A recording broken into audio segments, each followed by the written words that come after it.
All right. Well, I guess we can get cracking. So this doesn't take forever.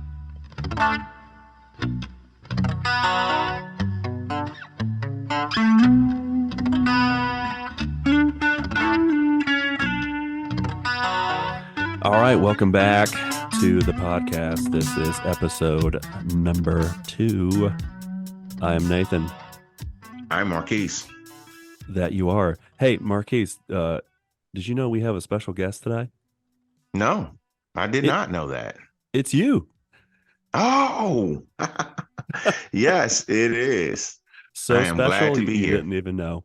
Didn't even know. That crept up on me. That's Okay, right. well, hey, you got me today, guys. Let's Well, hey, go. Marquise, welcome to the show.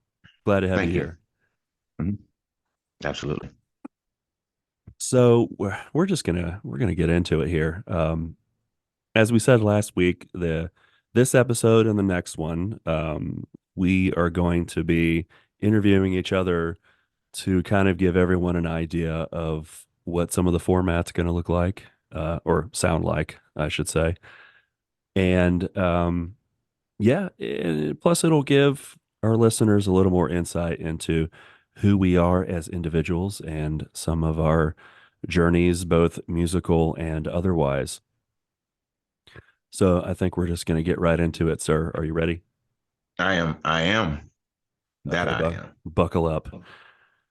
Okay, I'm going to ask you um, what I ask everybody else, and that is, can you take us back to your earliest musical memory? Hmm. Yeah, that's easy because I think about that often. I don't remember my exact age. I can say I know I was less than 10. Um, Okay. and I had this white Mickey Mouse record player. And my grandmother gave me an album called Dorothy Moore, and the song was Misty Blue. Okay. Um, Was it a and 45? it was on the 45. Yes, it was on the 40. Because that's all I could tote around. I think I was younger than that, but I don't know. But yeah, the 45. And it was on that white Mickey, and I played that song for as long as I can remember. And I think that moment, just the song was it's a ballad, Uh-huh. like a bluesy type ballad. And that was my first encounter to my memory of music. Now going back thinking further, I've heard stories that my father he was a record collector, so it was in my blood at some point. But my first initial hearing of music was that I can remember was from my grandmother giving me that album, Misty Blue by Dorothy Moore. What did you think? Oh, I loved it. I mean, it was like music to the ears. First time, hearing it, Literally. and literally. And like I said, that was the only record that I had that I can remember for the longest time, and probably was the only record I had for that record player because I have no other memories of it, but just that. I remember playing it in her house in the basement, and I love that record player, Mickey Mouse, and I love that album. And to this day, I still listen to that song, and it still takes me back. I guess what the word like nostalgia. Yeah. Um, Kind of takes me back to that moment when I was in my grandmother's basement. Now, this record player, was it like a Fisher Price record player? I don't know. All I remember is the Mickey Mouse face with the black ears was like speaker like type. I Oh, mean, and it was like a little 45 record player. And that's all, I mean, that's all I remember. I'm gonna have to find a picture of this and put a link in the show notes or something so Oh, people that'd can be see what this awesome. looks like.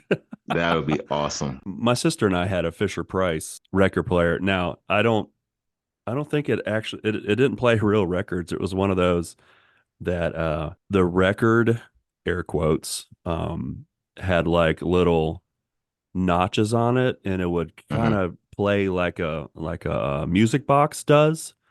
Oh, So it would just kind of make sounds, but I didn't have like an actual record player like yeah, you this one did, was, I carried Mickey around Mouse like a or brief, otherwise. yeah, I carried it around like a briefcase. Um, but yeah, that that was my very first encounter to my memory of music was that song and that record player. It just it was something that, like I said, to this day, I can play that song and it'll just take me back. Yeah.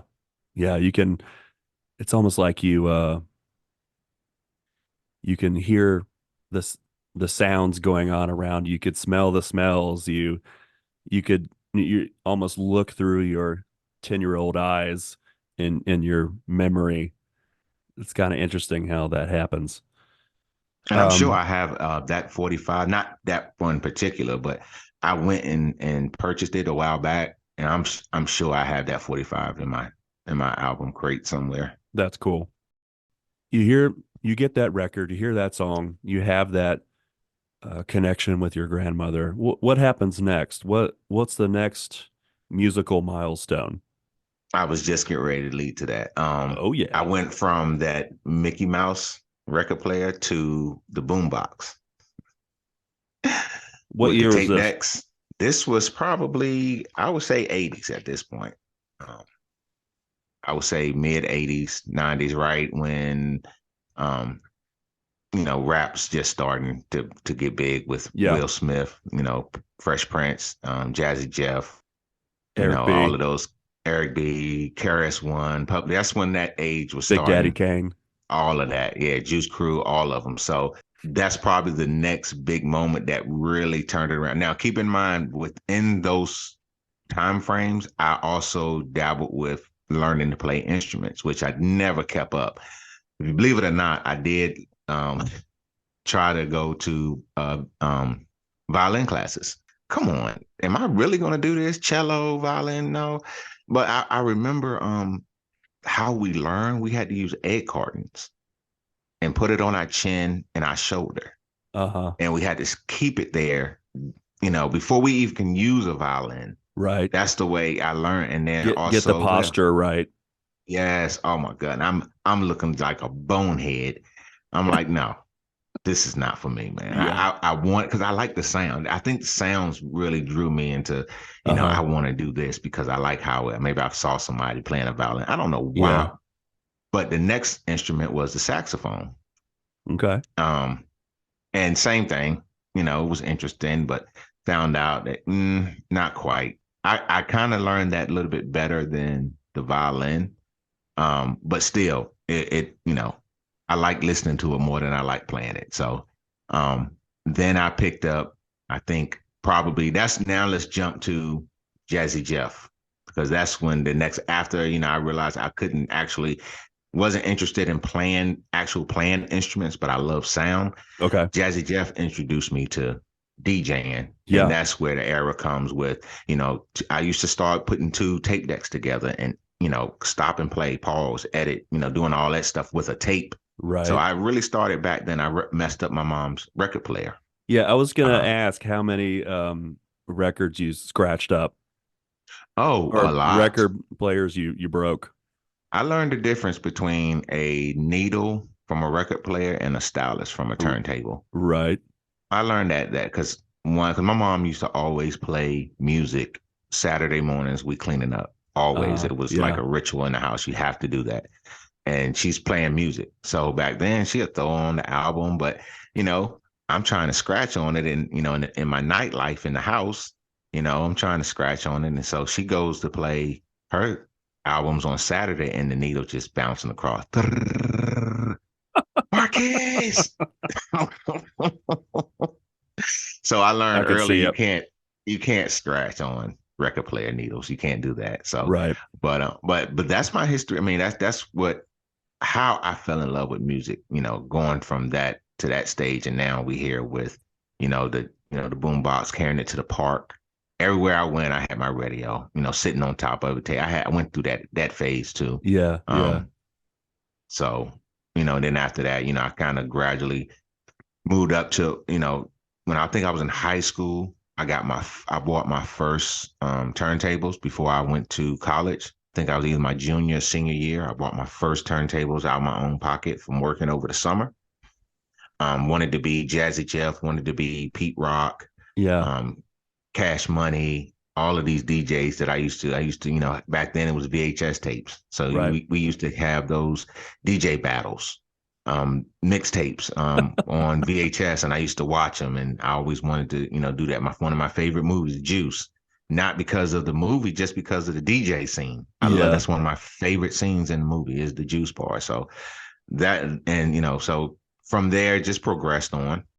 What was the song or album that you heard and you went, okay, this is what I want to dabble in. I want to be a DJ. What was that moment? I think my song was "Ugly People Be Quiet" by Cash Money and Marvelous. My cousin and I we used to, oh my God, that song, Ugly People Please Be Quiet, Cash Money and Marvelous. The DJ goes absolutely berserk in that song. And I Wow. said, I want to do that. And then, but Jazzy Jeff, he had more material, I guess, at the, It, moving on. And I kind of latched on to Jazzy Jeff. He was like, uh-huh. introduced me because of Fresh Prince, with his, Right. stardom back then, Right. and so I knew Jazzy Jeff because of that. But as far as music wise, Cash Money, that song really, when I heard him just go berserk, and then of course Terminator from Public Enemy. Oh yeah. Um, they used to let him go crazy on some songs.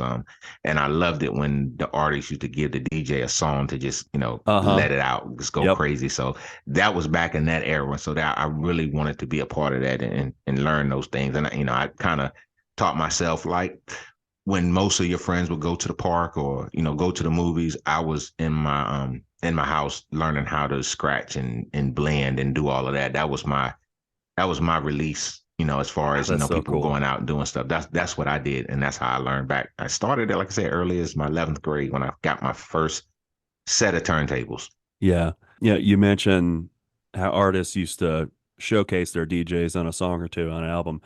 I always think of on Eric B. and Rakim's Paid in Full, Chinese Arithmetic. Mm. Yes.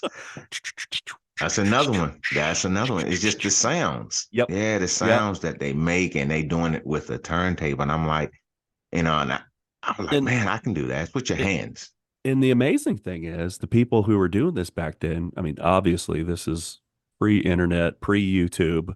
You can't just look up 10 easy ways to learn how to scratch. So you're listening to these songs and you've got to figure it out.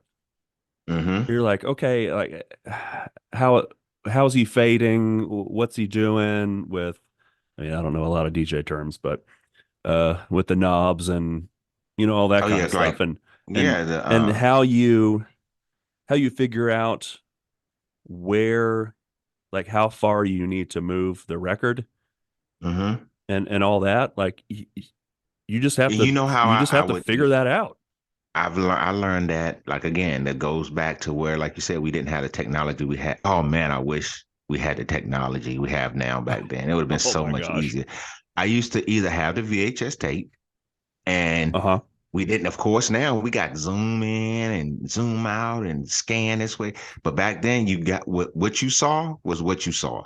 So Yeah. I would look at the videotapes and I would try to watch what they doing, what knob they're pushing, how they Uh-huh. doing this, hitting this switch. I learned how to transform by Kid Capri, his style when he turns the on and off fader on and off, and Uh-huh. and this, I know Jazzy Jeff used the fader, to do, to scratch and to do those things. I was like, okay, this is how I learned to do that. Like I said, that's the only option I had, was to Right. watch the video and practice. I learned a lot just on my own. And okay, well, it sounds like some of the things how I DJ, it may sound, but my method is totally different, because I didn't learn by going to a class. I didn't learn how to transform by, someone standing over me saying, you do this. I learned by just trying it, what works for me, and Right. also watching those VHS tapes with a keen eye, trying to mimic what they're doing, Yeah. transforming and, turning. Some people, do it. It's a lot of ways you can do it. So I just learned to do it that way, along with everything else. Blending is the same way. Yeah. Now it's so easy to, to key match, and, to put two songs. You can just play them and hit a switch, but it also helps to know how to do it manually. Oh, for You know, sure. And that's how I, had to learn how to do it, beat joggle, going back and forth from song to song. Those things what took time to learn. And I learned that just by practicing and by watching VHS tapes and just, you know, looking over their shoulder, so to speak, and saying, Right. okay, let me see how they did it. And sometimes it'll be different, but it comes out the same. And I'm like, okay, well, this is comfortable for me doing it this way. Some people do Yeah. long division different. Right. Well, it's the same way with me and guitar. I'm sure there are some songs I play that aren't the way the artist plays it or other people play it, and it might even be the harder way to do it. But you build that muscle memory and you play it or you perform the way that makes sense to you. And if the end result is still the same, then hey, I mean that's kind of the great thing about music is it's like there are rules, but there aren't rules. Yeah, and I just heard I wish I remember her name. Gosh, I feel bad now. She's from North Carolina. She learned to play the guitar upside down. I think she's left-handed and it was a right-handed guitar. Uh-huh. And she played it upside down and played the melody. Everything was reversed. The bass, I think she played from her thumbs, I think they said, and the others from I don't know the whole story, but it was the unorthodox way to get the same sound. Right, right. And it's just like, okay, this may not be comfortable or may not be um the usual way that you guys are used to hearing it, but it still sounds good. If it Mm-hmm. sounds good, you can't argue with it. Right. No matter how it's made, it's just like if you how something is prepared, you may not like how it's prepared, but the delivery and the outcome may be worth it. For sure. So you're putting in all this time learning these tricks, learning these skills. When did you do your first show? Mm. And Okay. how well did it go? Okay. So my very, very first show was in high school. And it was me. Well, let me start. It was this guy named Frankie was my close friend at the time. He was like one of the top basketball players on the team at our school. He was the one that was going to be, he was awesome, but Yeah. he played the guitar really good, bass, regular, any type, of string guitar. He can play. So, and I had a drum machine. So leading from my record player, my turntables, I end up getting, a drum machine I got from the pawn shop. And so they needed percussion for the band. Well, for They were any gear snobs out there, do you remember the model or the brand at yes, least? yes, it was a Roland TR-808. Okay, there you go. Yeah, it was a Roland TR-808.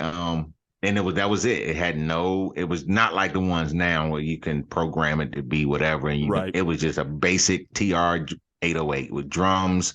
I mean, bass, hi-hat, cymbal, hand clap, That's all you needed. snare.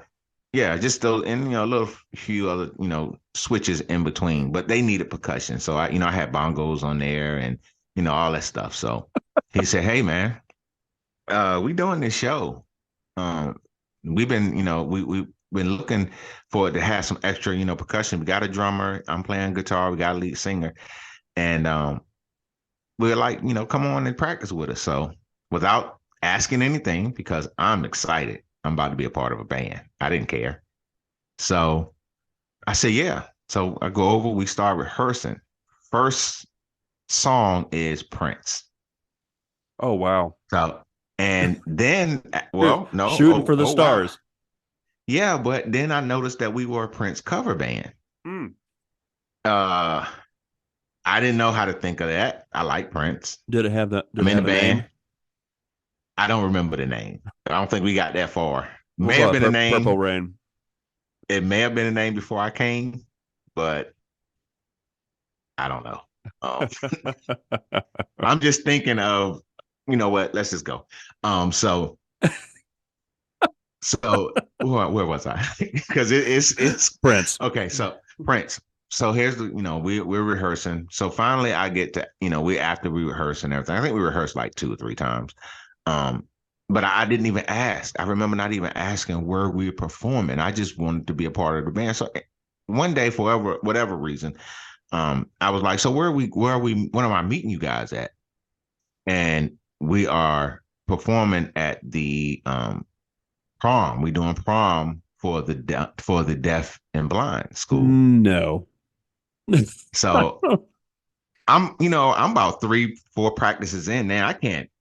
It'd be wrong to just say I'm not. Right. Because I didn't. Keep in mind, I'm in my probably teens. Yeah, because I'm a senior in high school. I'm about a junior, senior in high school. So anyway, that's fine. So I said, okay, I'm in. Let's roll. So my first night, first performance. Keep in mind, again, I need to learn to ask more questions. I didn't There you know go. we were supposed to be in costume. No. I didn't know. So I mean, I won't raggedy or nothing, but I came and then I'm looking around and You didn't wear at purple? least no. Um, no, I don't think I did. I may have. I have to ask my stepbrother because he to this day maybe I had to get his side of the story because I'm sure his is totally different. That would be interesting. I may have had an outfit on. If I did, he would know because he probably laughed so hard. Anyway, because I don't wear purple. Anyway, so um I go in and the lead singer is princed out to the T. Oh, wow. Yes. Like He Dave Chappelle's story style? yes. I mean he Did he got the whole make you pancakes or waffles or no whatever it was? I didn't want any at the time. I think I ate before I came, but but it was so and then I remember this moment. We are in the gym on stage. I'm in my little corner and I am jamming out and I am having a ball. It's probably to this day one of my best experiences that I ever had because it was in spite of me wearing purple, if I wore Uh-huh. purple, Yeah. it was the greatest It's your first moment. time. It's like Yeah. your dreams are being realized. And it was no pressure. It was no pressure. We jammed out and like I said, when we rehearsed serious. I think that's probably one of the how I picked up the work habit that I Uh-huh. have. Even at that moment, I remember us taking it serious. Each song, each set, That's cool. how what we was going to perform. I mean, we actually had a um we actually had a schedule, what we were going to do, and we executed it. And like I said, after that event, it was the greatest feeling. I don't think I got paid either. Oh, did we get paid? We may have got like $100 or something, Man, but it was the greatest experience. And we was awesome. They loved us. that's great. And I learned this thing. I never knew, of course, young, but now I'm glad I learned that early. But I learned that the hearing impaired they they hear from vibrations. Right. That's when I first experienced that because, of course, I'm ignorant at the moment. I'm like, I don't. So, I wanted to learn because it's nothing more embarrassing to be ignorant and Right. ignorant because you don't know. So, but even then I asked some of the teachers and the staff, I'm like, well, how are they going to, and I remember asking them that and they say, well, they can hear from the vibrations and they were They feel the sound. yeah, and they were on beat. I mean, they were enjoying themselves, and I was just like, and just seeing them enjoying themselves, I'm like, Yeah. okay with it. And I think I got a little bit ahead of myself because I thought I was going to blow up after that. I thought this band was going to be the cover band, of everywhere, and Yeah. of course, it didn't happen that way. But I did think it at that moment. That's the cloud I was on at that moment that I thought that this was going to be my catapult to the next Right. level. Well, and here's an interesting thing, just to think about. Again, one of the things that we talk about is how music affects people in different ways, even if it's the same song or whatever. Um, like you experienced that way back then and not even really knowing it. You have people who can hear and experience music more audibly. And then you have people who are hearing impaired and they experience the songs almost more through their whole entire body, through the feeling of the vibrations and the movement of air and all that. And, I'm not saying that one is better than the other, but it's just interesting. Maybe sometimes we might take for granted the abilities that we have. And we are listening to music kind of on, I guess, for lack of a better term, like a singular plane. Like we're only concerned with what it sounds like and not how it feels, both literally and figuratively. But it's just cool that music does that. You have people who don't have the same abilities, but yet they can still enjoy music as Mm-hmm. much as anybody else. Yeah. Yeah. I learned that at a young age. And I think it taught me that music is just universal, Yes. all, in every aspect of living. Music can reach it, sounds can reach it, rhythm, can reach that destination. What were your next steps? What did you do? What did you get yourself involved in that gave you more opportunities? College was a turning point for me as far as music. Um, I always grew up in the church.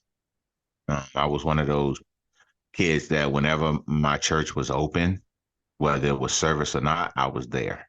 Uh-huh. We had three services on Sunday. I was at all three. Man. Revival was Sunday through Sunday, and I was at every single one of them. So, and what one of the things that drew me there, and one I loved, I was like any other kid, wanted to play with my friends and stay at home, and that's Right. when wrestling was big, and I wanted to watch wrestling on Sundays, and then on Wednesdays I wanted to watch. So, but quartets and bands and choirs drew me. Um, Okay. I used to go there also with my grandmother at my church and my mom. So, and that leads me up to this point, give you some back history on, where I'm going from here. That was always, within me, that faith base, and music was a way how I connected. So moving to college, there wasn't a gospel choir at my school at the time I got there. I was one of the original members to help, set it up, to have the first gospel choir of the school. And Ooh. I was, I was a bass, I was choir director there. And also while there, I end up learning about Christian hip hop. Back then Okay. it was rare. Maybe you can count artists maybe on your hands, and hands, that's it. Right. There wasn't that many. It wasn't a big thing because, traditionally I'm in North Carolina, I'm in the Bible Belt. That ain't rolling. That's not how we Yeah. do it here, So that was a struggle. I dealt with that for a while, but I love that type of music, in the so to speak, in the world. That's what I listen to. So I wanted to have a transition or a lateral move. Well, why can't I listen to the same type of music that I listen to, but giving me more substance? Yeah. So that's when, I started to listen to more hip hop as far as Christian or gospel hip hop, and learning artists back then. Gospel Gangsters was big back then. Of course, Cross Movement was starting. And there's a Yes. ton of artists, K Drama back then, Canton Jones on the R&B side, back then, which we call R&P, rhythm and praise, because it says there's no blues in the faith. So Uh-huh. so that's where that started then. And I would still have my turntables. Remember, this is just a year, 2 years apart. So I brought my turntables to school with me. So it was hard to find, of course, rap albums that were Christian. So I used to get gospel albums like Yolanda Adams, and, you know, I was love my Mary Mary. I would love it when I found them that had acapella on them, because Uh-huh. then I would take the acapella and I would take the beats, instrumentals from the hip hop, like the Far Side. Oh, She keeps on passing me by, yeah. the beat to that, and I would, loop it and blend it. Yes, and blend it with Yolanda Adams. I open up my heart. Um, and that song So was, you were doing mashups before they were cool. oh man, yeah, oh yeah. But I would, yeah, and I would love to try to, that was like my key moment of the highlight because it's just to put those together and just listen to them. You made a song from two albums, Yeah. unrelated albums. You made two songs, and I used to do that all the time. And I got my first DJing gig for church was at a church in the basement, a church in Raleigh, North Carolina, and it was a youth Wednesday Bible study, and he wanted music. So that was my first event, and me and the youth pastor there at the time, we put together a whole thing, and I thought I was big shot. I used to carry my back then. That's when you carry your home entertainment system, like your house speakers Right. with the receiver with the wires. You got to twist the wire to put it in the back of the speaker. I did all of that. I had my little car, packed up with speakers. I thought, I was doing it, and I was excited about Yeah. it, and that moment made me realize even then there was another moment, aha moment. I'm here. This is what I'm doing. But I can remember Yeah. that moment, that was my first DJing moment there. And then from there, of course, we progressed on and I started meeting rappers, started meeting, producers and other youth ministers that wanted to put on events at their church and, their events. And I started doing events all over Raleigh and Eastern North Carolina. So what were some of the struggles? Obviously, getting married, not not that getting married is a Mm, struggle necessarily. I'm not responding to that. That's right. But you got married, you had kids. You can't really live the nightlife, with that kind of stuff going on. So how did you still try to chase your dreams and have a family? Well, you can. It'll be difficult. It'll be some obstacles, but I didn't, Sure. that nightlife, um, I didn't. That wasn't for me because I wanted to have a family. Um, my children were, are or is, but at the time, they're young, they're impressionable. Yeah, They yeah, can't survive on their own. So, I'm to them, they what they see. So I chose, just to I didn't say give it up. I just chose to just because it was always a hobby for me. You know what I mean? It wasn't like at the time I'm like, I gotta survive, I gotta work. So I think I don't want to say give up sure. on making it my professional dream. I just knew Yeah, that at that moment for me, I had to do something right then and there. This wasn't right. kicking it right here. Not saying I gotta throw it away, but I gotta do something now. So I kind of put that Yeah, in my back pocket and went more towards the hobby side, which I learned more because it was more freely for me. It wasn't pressure because when you start doing things as a job, which I wanted to be, because initially I was trying to move down to Atlanta from college because that's where everything was big music wise.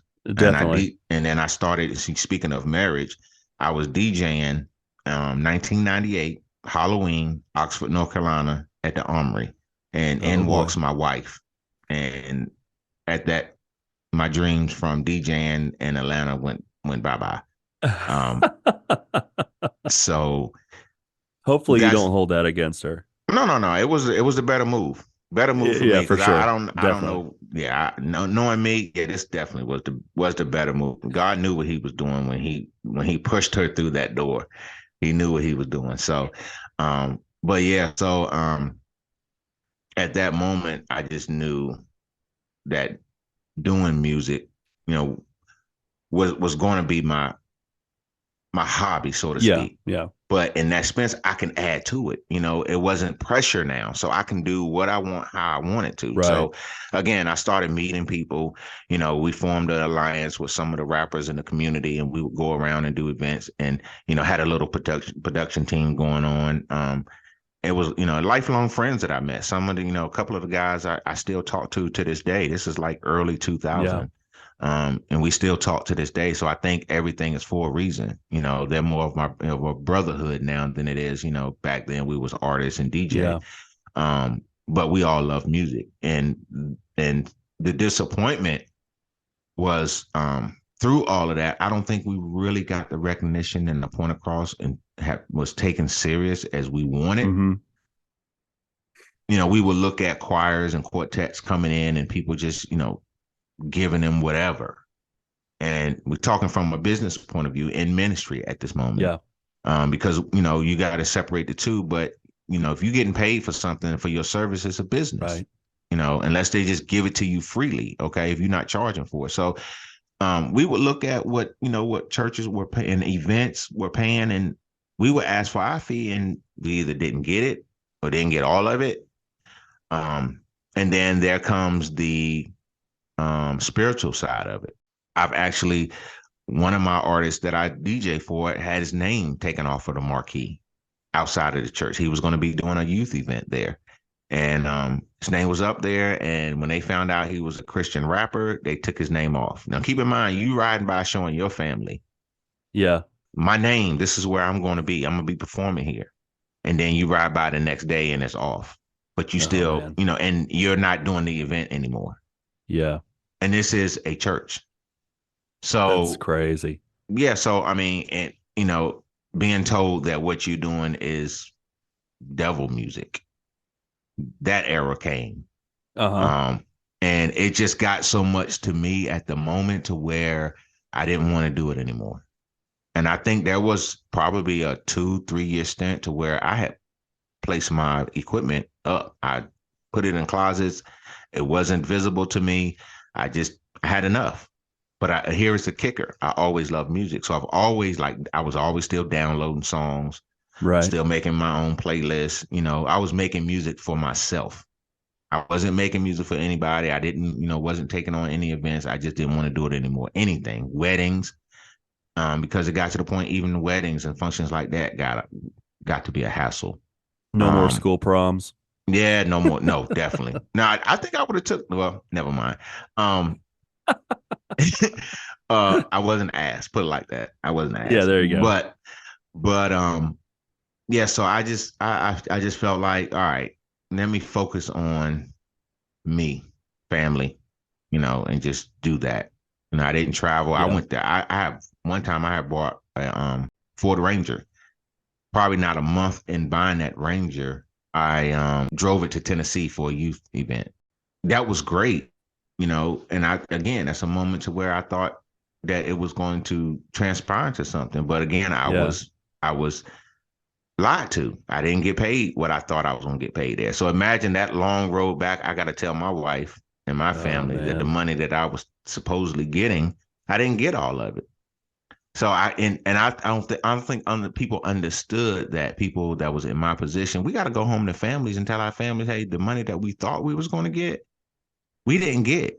So Yeah. now you got to deal with that while you receive what you received, you out doing what you do, happy, but you broken a sort of a covenant with somebody. Mm-hmm.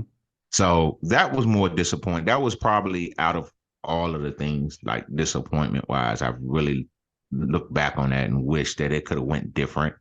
Oh, for sure. Maybe I could have had contracts. I was a lot naive back then, as far as Yeah. I wasn't to the fact of what I didn't think people was using me. Yeah. Yeah. I was thinking I was doing what I loved until my wife, she made it. One day she pulled me aside and she probably just had enough. And she said, you have to make it either business or ministry. If Uh-huh. you make it business, you got to have contracts. You got to have down payments. I don't care who it is, a church, a child's birthday party. You have to treat it as business. Now, if you say Right. this is ministry, then that's different. It's ministry. It is what it is. You move in that way, but you can't just straddle the fence anymore because it's Yeah. affecting. And I think at that moment, that's when I really started being more serious about the business. And then you find out, your true I would say friends, but your true true Supporters. people. Yeah, true supporters. Yeah. Because Yeah. then when they call you for an event, you give them a price and you start shooting contracts at them. You say, hey, I need 200 down before I show up. You start saying, okay. Well, when you called me, I dropped everything, was there. Yeah. Now, I'm trying to show you something else, and it's different. So I think that's when I started to understand, oh, okay, I really have to take care of myself in this, because people would just grab whatever they can grab from you. And then when you dry it up, it is what it is. They just move on. Right. Let's jump forward a little bit. We don't have to go day by day the rest of your life. Let's talk about the podcast a little bit and how you ended up here. We talked about it a little bit in the initial episode, but I wanted to get a little deeper on a personal level from kind of really what made you go, okay, this is something I want to do. So what was that moment? We've talked about this for years. It's something of this nature. Didn't know how we was going to put it together. The Yeah, moment we we didn't know it was a decided, podcast. right. The moment we decided that podcasting, this is it, it kind of a light bulb went off and was Yeah, like, yes, this is it, because we have all of the tools that we need. And I think it just, I don't know why I didn't register earlier, but it was gratifying, because it was like, okay, this is something that we both can do, um, and we both can express it. And also, it wasn't more so about us.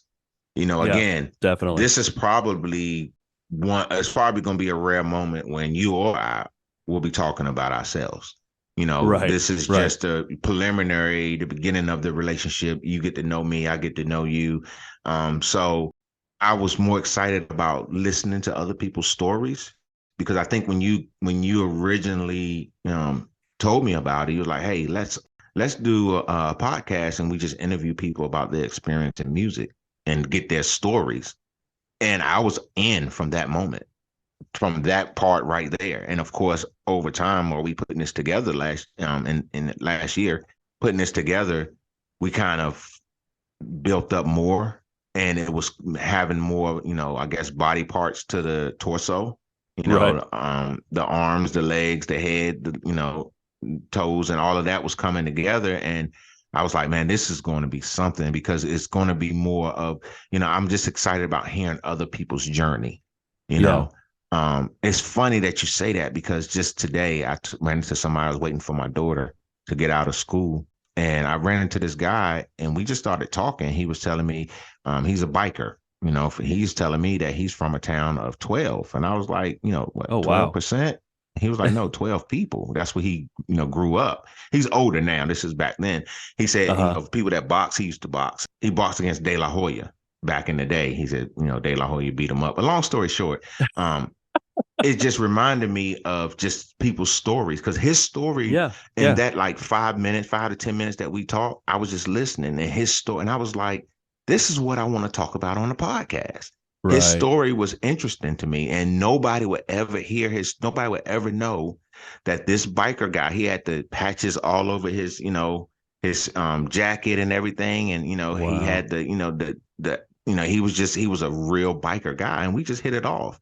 And at that moment, while I was talking to him, I was like, man, this is what I want to do on the podcast. Of course, it wasn't about music, but his Yeah. story to me was interesting. Uh-huh. So Yeah. about the podcast, that's one of the things that excited me the most, was the stories that we about to get from people, and also being Yes. able to put it out for others across the country who, we hear the stories of the Taylor Swifts and all of the art, famous people, Brad Pitt, Right. Right. Angela Jolie. We hear all of their stories, and we see them on TV. But I think, normal people that are day to day people have interesting stories, and I think that's For what sure. what made me want to, get more into this podcast that we're doing.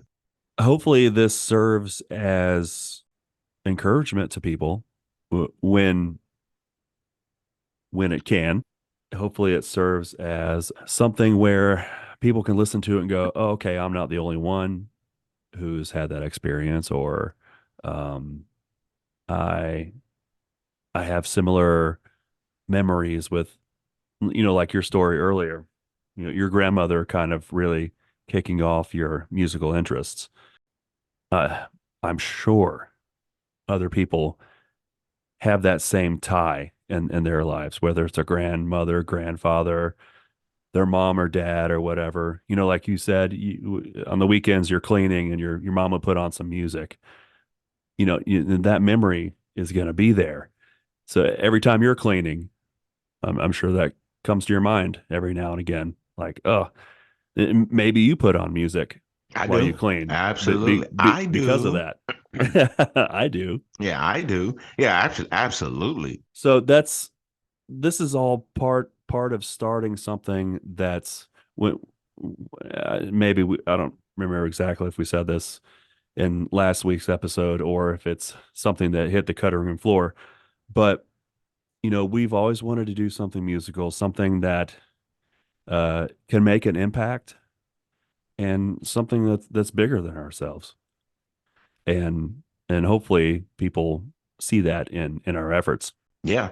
And also, just the growth. Also, I just along with everything else and the growth with the podcast, and also I started a radio station, cg93radio.org, which is a 24-hour gospel hip hop station, along with my brother Will Harvey in South Carolina.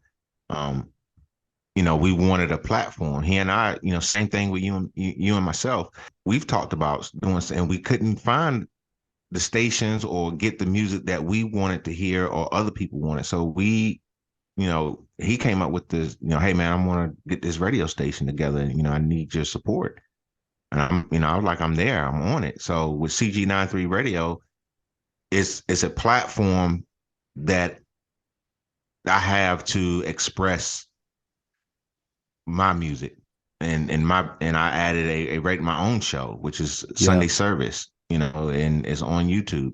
And we'll have the link for people to check out. Yeah, and it's basically is a bridge between traditional gospel music and hip hop. It's two songs, and two songs traditional, two songs hip hop.